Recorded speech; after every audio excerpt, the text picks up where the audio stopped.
Noong taong 1778, dalawang babaeng Irish na mula sa mataas na antas ng lipunan ang tumakas mula sa kanilang mga tahanan at pamilya, tumakas papunta sa isang maliit na bayan sa Wales. Doon, magkasintahan ang dalawang babae at namuhay ng liblib sa kanilang magandang nayon ng mahigit 50 taon. Nagdulot ito ng iskandalo, ngunit nabighani rin ang mga taong kapanahon nila. Samahan mo ako habang ating tuklasin ang kanilang kwento.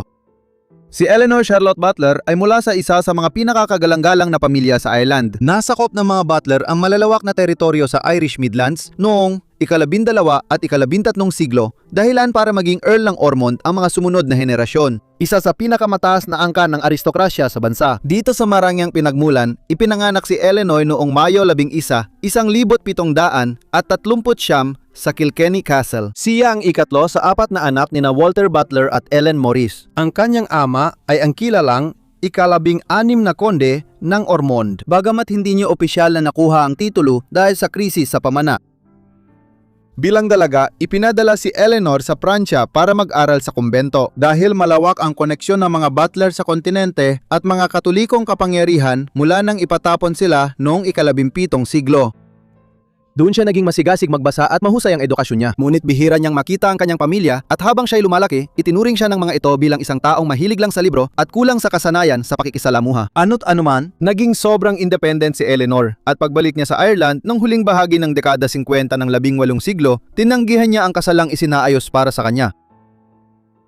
Si Sarah Ponsonby ay galing sa mas simpleng pamilya, ngunit mayaman at makapangyarihan pa rin sa gitnang bahagi ng island. Ipinanganak siya sa Ireland noong 1755 kina Louisa Lyons, isang babaeng mataas ang estado, at ng asawang si Chambre Brabazon Ponsonby, miyembro ng Parlamento ng Ireland para sa Newtownards. Si Sarah lang ang anak ng pangalawang asawa niya, pero namatay si Louisa, nanay ni Sarah, 3 taon pagkatapos siyang ipanganak.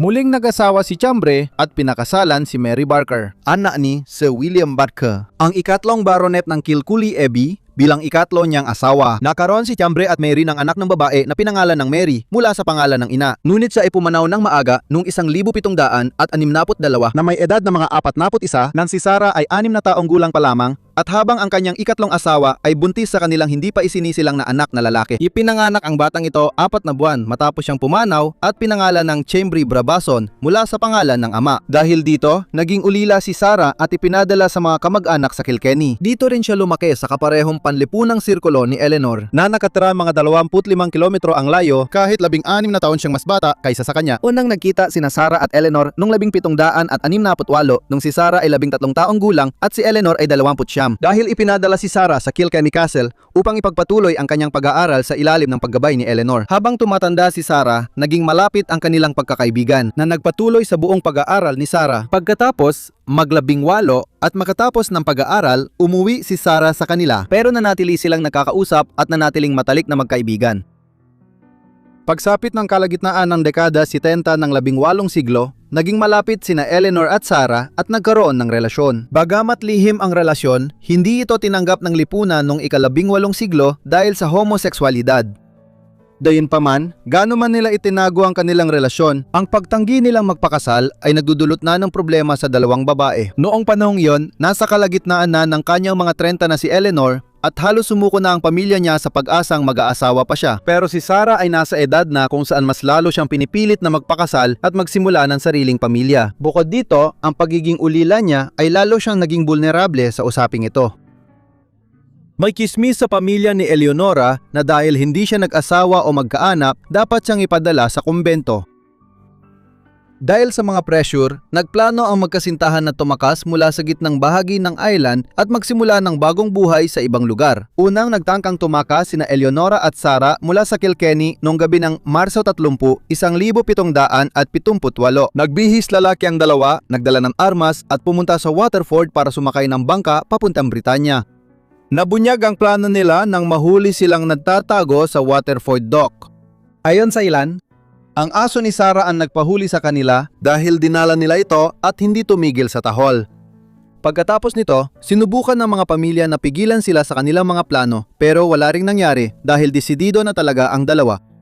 2 buwan ang lumipas, muling sinubukan ng mga babae at sa pagkakataong ito ay nantagumpay sila, tumakas sila sa Wales sa kabila ng Irish Sea. Pagdating nila sa Milford Haven, nagsimula silang maglakbay sa kanayunan ng Wales bago magdesisyong manirahan sa Hilagang Wales. Sa huli, naupahan nila ang isang kaakit-akit na munting bahay sa labas ng nayon ng Langotlen. At noong 1780, binili nila ang ari-arian. Tinawag nila itong Plas na Uid, salitang Kimbric, nang ibig sabihin ay bagong bulwagan o mansyon. Dito sila titira sa loob ng 50 taon at magiging mini celebrity sa Wales at England.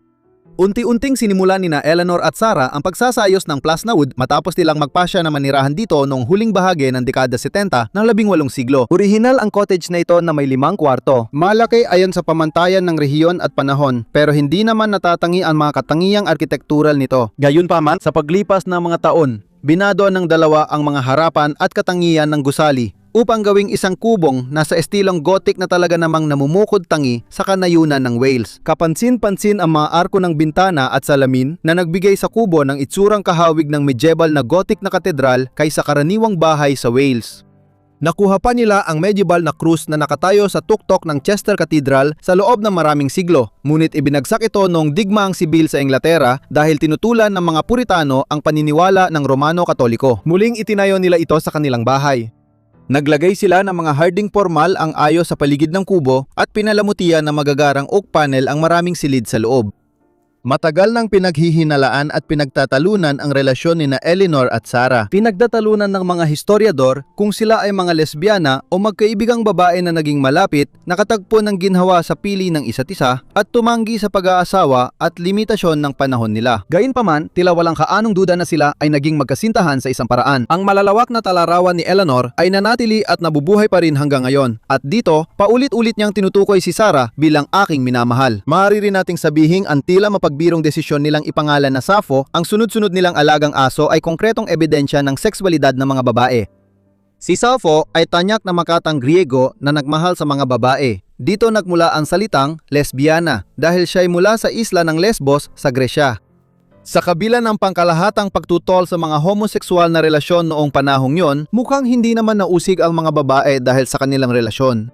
Kung dalawang lalaking magkasama at may tsismis na may sexual na relasyon sila, iba sana ang sitwasyon dahil aktibong pinipigil noon ang gay na relasyon sa ilalim ng mga batas laban sa sodomia ng Britanya hanggang sa malaking bahagi na ng ika-20 siglo. Payapa at intelektual ang naging buhay rito ng dalawang babae. May pera sila para kumuha ng kasambahay. Kasama na si Mary Carroll, isang makulay na personalidad na naging bahagi ng mga kasambahay ni Sarah noong nasa Ireland pa siya. Dapat siyang tagapaglingkod at kaibigan habang buhay.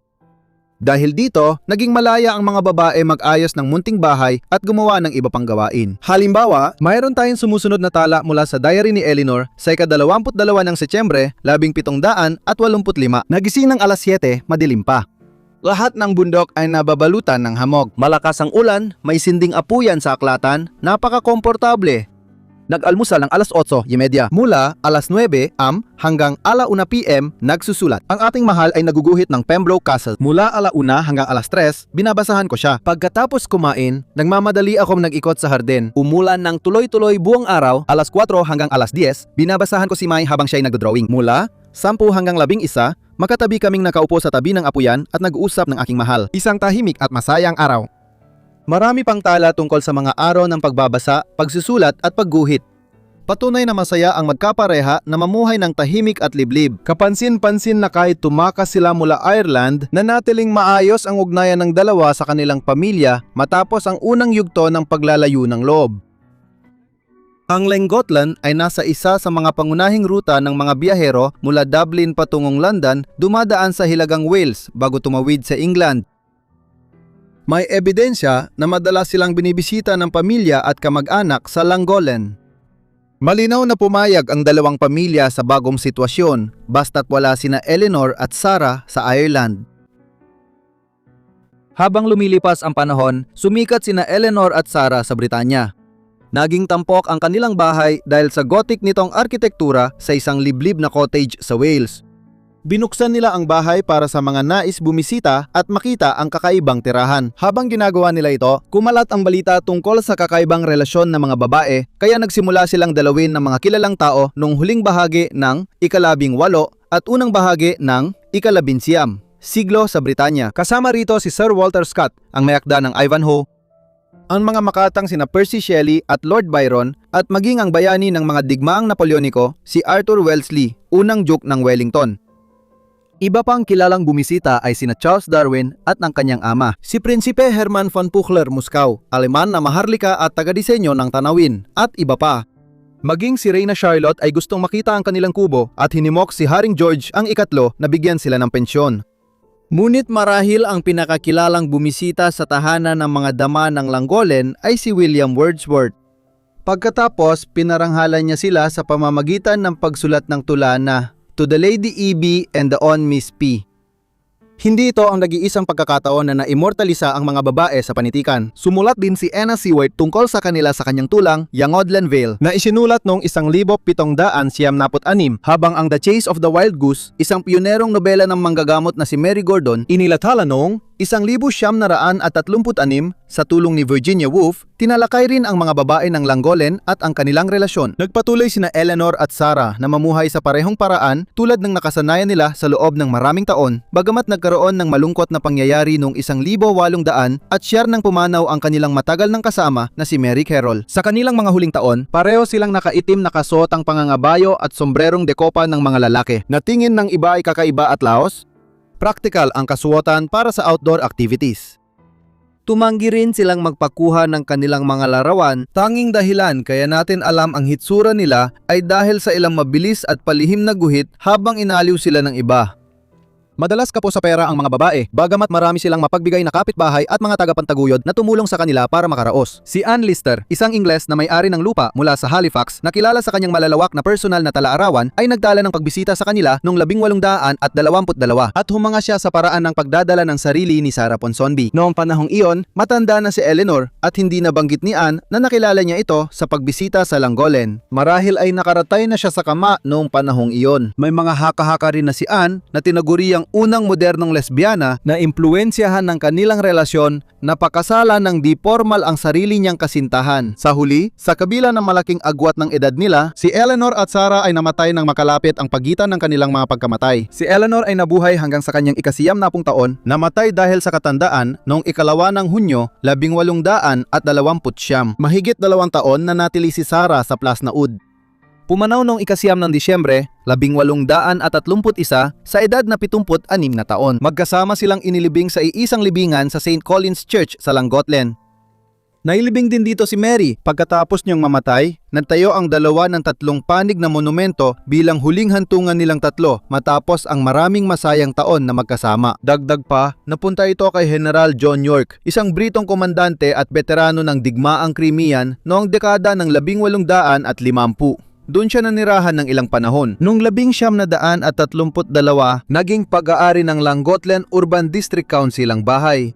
Sa kasalukuya, ginawang museo na ito dahil sa kakaibang disenyo at kwento ng 2 babaeng nanirahan doon noong huling bahagi ng ika-18 at unang bahagi ng ika-19 na siglo. Maraming salamat sa inyong lahat sa panonood ng video na ito tungkol sa mga babae ng Langgolen. Sana ay naging interesante ito para sa inyo. Ipaalam niyo sa akin ang inyong opinyon tungkol sa kanilang buhay sa ibaba sa mga komento. At kung may iba pa kayong suhestiyon, siguraduhin ding ilagay ang mga iyon sa ibaba sa mga komento. Sana ay nakasubscribe na kayo at naka-on ng notifications para agad ninyong makita ang mga video ko. Hanggang dito na lang muna, magkita tayo ulit sa susunod na Forgotten Life. Salamat!